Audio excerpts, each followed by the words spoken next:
For some, being bad sure can be good. Drug lord. There's a reason why Scarface isn't about Tony Montana working hard at a menial, honest job while saving money to earn a living.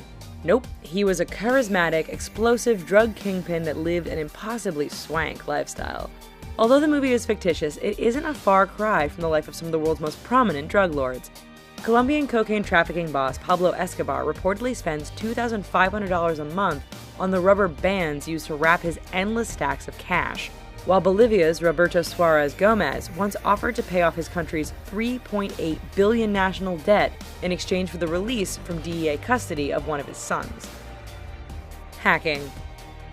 The dramatized depiction of greedy, money-seeking computer hackers is normally tied to one of the big, ambitious scores that brings instant riches to the guilty, web-savvy perpetrator. More often, though, hacking is most effective as a subtle and sharded form of thievery that targets large businesses and other entities flush with cash that wouldn't be likely to immediately notice the scam.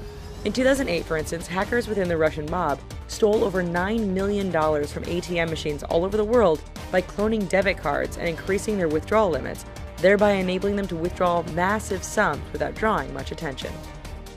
Con artist. There are a number of resources that a knowledgeable con man has at their disposal to milk wealthy targets out of some of, or, well, all their fortunes. A Ponzi scheme, the fraudulent investment operation employed by Bernie Madoff to swindle investors out of $65 billion, is the most common one. But creative, mischievous folks have long found a wide array of ways to bring in ill-gotten gains. In fact, the term con man originates from Herman Melville's 1857 novel, The Confidence Man, which chronicles a daring, manipulative young man who has made a living off of scamming New Yorkers. Embezzlement. Embezzlement is often a dish best served cold. That is, rather than endeavoring to pull off one grand heist, the most effective embezzler will continue to take in marginal, incremental sums so as not to arouse suspicion. Interestingly, security and investigation firm Marquette International identifies their typical suspected embezzler as a 40-something female in a nondescript, low-level job within a larger company. In contrast to most thieves, she boasts neither the impulsive need for immediate satisfaction nor the desperate financial situation that demands cashing in right away. Hardly a standard criminal profile. Illegal wildlife trade. Rightful public outrage has diminished the trade of illegally hunted wildlife. Just ask U.S. dentist Walter Palmer, who sparked vitriol internationally after hunting and killing Zimbabwe's beloved Cecil the lion. However, that hasn't prevented certain endangered commodities, such as elephant ivories, from being hotly coveted and highly valued on the black market. Current estimates suggest that the black market on illegal animal products can be valued at $10 billion a year. Beyond elephants and lions, illegal trade of wildlife can also include wild birds like parrots and reptiles like crocodiles. Weapons trafficking. Unfortunately, the need for weaponry knows no national boundaries. Every country boasts means of defending themselves through military action, and, well, those tools of defense have to come from somewhere. Enter a slew of international arms dealers that have abandoned any moral or ethical direction in exchange for lots and lots and lots of money. These notorious international criminals include Victor Bout, Leonid Minin, and Sarkis Saugenhallen, all of whom were studied by Nicolas Cage as research for his role in the 2005 film Lord of War. These men have profited off of the realization that guns, ammos, and other weaponry means big business all over the world. Pimp. In 2014, a think tank called the Urban Institute released a report on the pimping industry in the US with the needlessly complex title, Estimating the Size and Structure of the Underground Commercial Sex Economy in 8 Major US Cities. The report revealed some startling statistics on just how much the average pimp in cities like Atlanta, Denver, and San Diego can rake in. Engaging weekly earning estimates, the report highlighted a range from an impressive $5,000 a week for a Kansas City pimp to a whopping $32,800 for a pimp from Atlanta. That works out to $1.7 million annually.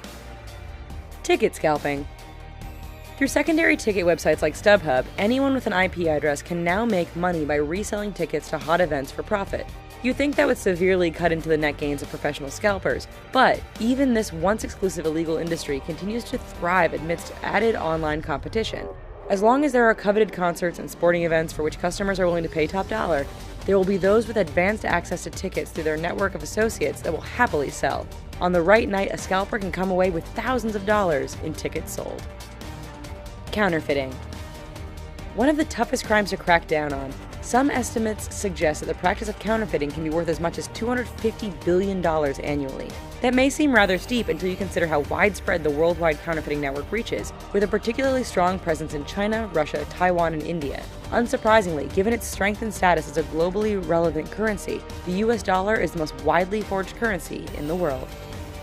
Smuggling. The crime of smuggling is most commonly associated with drugs, a lucrative trade that has historically involved crime syndicates from all over the world, with unfathomable sums of money changing hands. However, especially in light of the recent Syrian refugee crisis, shady business opportunities have presented themselves to allow for human trafficking to grow into a more profitable commodity. A premium package for those migrants that can afford such a deal might include a new identity, foreign passport, legitimate documentation, and a plane ticket to the US, and could set one person back hundreds of thousands of dollars. Well, we hope you found this video interesting. Here's a couple of the videos that we think you might dig, and please don't forget to click like and subscribe. Thanks!